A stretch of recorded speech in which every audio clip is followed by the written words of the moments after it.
जय श्री कृष्ण। मनुष्य अपने इच्छा और संग्रह के भाव को त्याग कर दे तब मनुष्य कहीं पाप नहीं हो सकता है। मनुष्य को संसार में उलझाने का काम उसका कर्म ही करता है।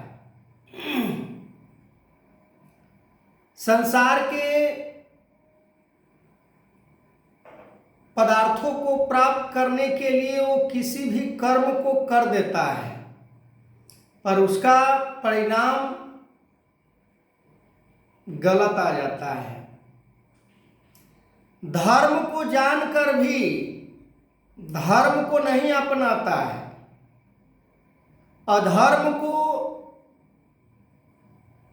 जान रहा है कि अधर्म के रास्ता पर चलने से इसका परिणाम गलत ही आएगा, फिर भी उसके अंदर कामना और संग्रह का जो भाव है वो उसे कंट्रोल नहीं कर पाता है। मान लेते हैं कि कहीं हम जा रहे हैं और रास्ते में कांटा ही कांटा बिखरा पड़ा है, तो कहीं तो पैर में चुभ सकता है। लंबा सफर, पैर रखने का जगह नहीं, अब हम उसके अंदर अपेक्षा करें कि हमारे पैर में कांटा नहीं चुभ सकता है, हम सावधानी से निकल जाएंगे, पर कांटा का संख्या इतना है कि कहीं जगह खाली नहीं है।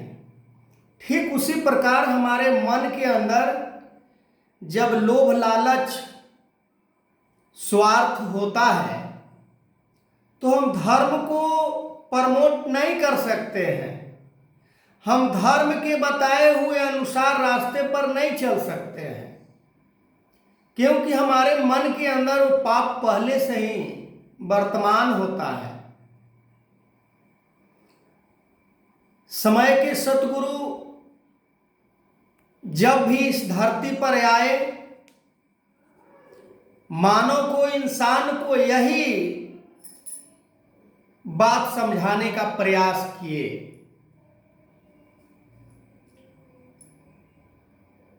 धर्म के रास्ते को समझाकर, धर्म के रास्ते को बताकर हम धर्म के रास्ते पर कैसे चलने वाले बन सकते हैं, हम धर्म के रास्ते पर कैसे नहीं चलने वाले बन सकते हैं, ये दोनों का जो डिफरेंस है, ये दोनों का जो फासला है, दोनों का जो दूरिया है, वो हमें समझाते हैं कि ये रास्ता को अपनाओगे तो तुम धर्मी माने जाओगे और ये रास्ता को अपनाओगे तो तुम अधर्मी माने जाओगे। जैसे दुर्योधन अधर्मी, अर्जुन जो धर्म का प्रमोट कर रहे हैं, धर्म को अपनाकर धर्म के रास्ते पर जीवन जीना वो अपने लिए सर्वश्रेष्ठ मान रहे हैं। अर्जुन तो यहाँ तक कहे कि हमें संसार के धन वैभव नहीं चाहिए, यदि हमारा धन वैभव ये छीन लिया है, हड़प लिया है, कोई बात नहीं है, हम इसे नहीं लेंगे, हम इससे युद्ध भी नहीं करेंगे, हमें लोग को मारेंगे भी नहीं, हम ऐसे ही जीवन जी लेंगे, कोई बात नहीं है। पर केवल गलत रास्ते पर चलने वाला चाहे कोई भी प्राणी हो, मान लेते हैं कि किसी रास्ते में खड्डा है और हमारा दोनों आंख नहीं है, हम अंधे हैं मान लेते हैं, और हम उस रास्ते पर जा रहे हैं। हमें तो पता नहीं है कि खड्डा है, हम वहां गिर जाते हैं। फिर कोई आंख वाला व्यक्ति कहता है कि देखते हैं कैसे कोई गिर जाता है, हम तो आंख बंद करके भी चले जाएंगे। वो भी जाता है और गिर जाता है। तो रास्ता, गलत रास्ता चाहे आंख वाला व्यक्ति के लिए हो या बिना आंख वाला व्यक्ति के लिए हो, दोनों के लिए हानिकारक हो सकता है। यहां तो अर्जुन मोह में ऐसा कह रहे थे कि हमें धन की जरूरत नहीं है, चलो मेरा धन हड़प लिया, मेरा प्रॉपर्टी को अपना लिया तो मेरा ही परिवार है, कोई बात नहीं, हम फिर इसको मारकर हम क्यों पाप करें। पर भगवान कृष्ण का सोच केवल अर्जुन तक ही नहीं है सीमित। भगवान का सोच पूरे ब्रह्मांड के लिए होता है कि आज यदि इस तरह से कर्म किया जाए कि एक जो परिवार का अंग है, भाई है, वो किस प्रकार से जीवन जी रहा है, परेशानी में जीवन जी रहा है, तंगदिली में जीवन जी रहा है, उसके पास अनेकों ऐसे तनाव है। मान लेते हैं कि अर्जुन को जब राज से ही निकाल दिया तो अनेकों प्रकार के उसके पास परेशानी हो सकता होगा ना। उसके पास घर भी नहीं बचा, कोई जमीन जायदाद भी नहीं उसके पास बचा, यहां तक कि उसके पक्ष में जितने भी कौरव जो पार्टी था, कौरव का जो समाज था, वो एक भी अर्जुन के पक्ष में नहीं आए कि अर्जुन धर्म के रास्ते को अपनाए हैं, हम इन्हें थोड़ा सपोर्ट कर दें, नहीं। और नहीं तो उन्हें पीड़ा और प्रताड़ित करने का ही लोगों ने काम किया।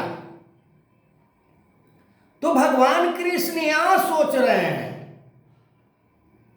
कि आगे फिर ऐसा किसी के साथ घटना ना घटे, क्यों नहीं इस दुराचारी, अत्याचारी, असुर, राक्षस बुद्धि वाले को नष्ट ही कर दिया जाए, क्यों नहीं इस दुर्योधन के साथ साथ पूरे कौरव सेना को ही समाप्त कर दिया जाए। न रहेगा बांस न बजेगा बांसुरी।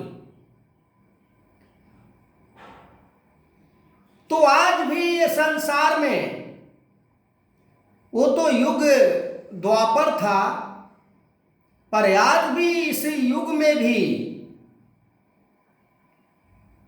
कोई एक दाने दाने के लिए तरस रहा है, तो किसी के पास संग्रह के मार अंबार लगा पड़ा है, उसका सोच